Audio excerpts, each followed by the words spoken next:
Assalaamu alaikum warahmatullahi wabarakatuhu. Daawwattoota keenya jaalatamoo kabajamoo sabbar zeena warroonni kanaan dura nurra duulaa turtan Ahmadati kijibaadha afuufaadha.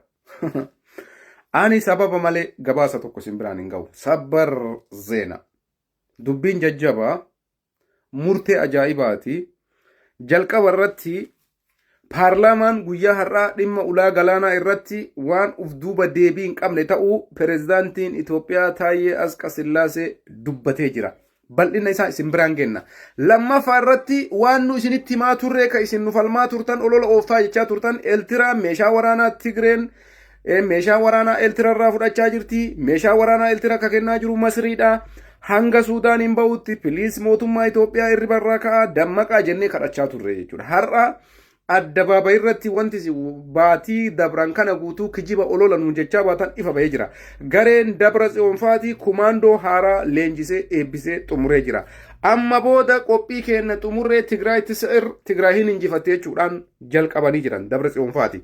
Isa kana qofatti hin dhaabne Dabra Tsiyoonfaatii seera Rippaabilika Itoophiyaa Federaalaa cabsuudhaan seera biyya tokko cabsuudhaan waamicha biyya birii godhan gareen Dabra Tsiyoonfaatii.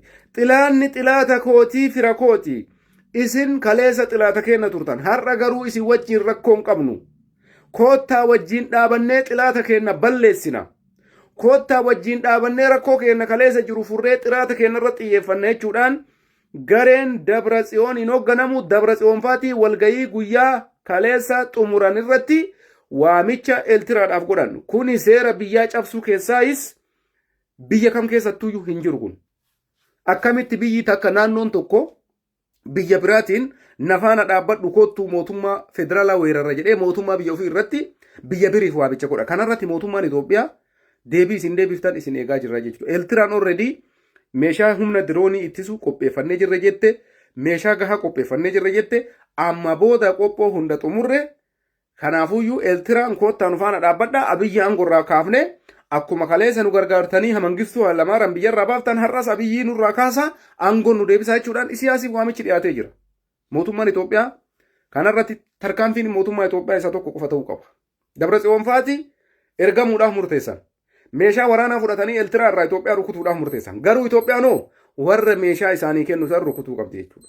Warra meeshaa isaanii kennu san dhaabsisuu qabdi jechuudha. Yoo Eertiraan dhimma keessoo Itoophiyaa seentee Tigreedha. Meeshaa kennitee Tigree wajjin waraana akka seentu taate lolli Itoophiyaa fi Eertiraa kallattiidhaan jammaraa jechuudha. Lola asab qofaayyuu miti. Eertirummaa irraa beekamtii akkuma miidiyaa ekonomistii miidiyaaleen addunyaa wal jalaa fuudhanii gabaasaa jiran beekamtii Eertiraan biyyummaa irraa kaasuu dandeessii jechuudha Itoophiyaan. Kana booda warra Eertiraan ergattu wajjin lola osoo hin taane kallattiidhaan Eertiraa wajjin lola Itoophiyaa ta'a jechuudha. Kuni wanti har'a gareen Dabra Tsiyoonfaa godhan kanuma. Kanarratti abbaa hinjifatu nagarraa jechuudha. Mootummaan Itoophiyaa amma booda gowwaa ta'uu qabu. Kallattiidhaan xilaata isaa wajjin taaggaluu qaba. Warra keessoodhaa inni ergee uummata keessoo ficcisiisu osoo hin taane xilaata duubaa meeshaa kennuu irratti xiyyeeffachuu qaba.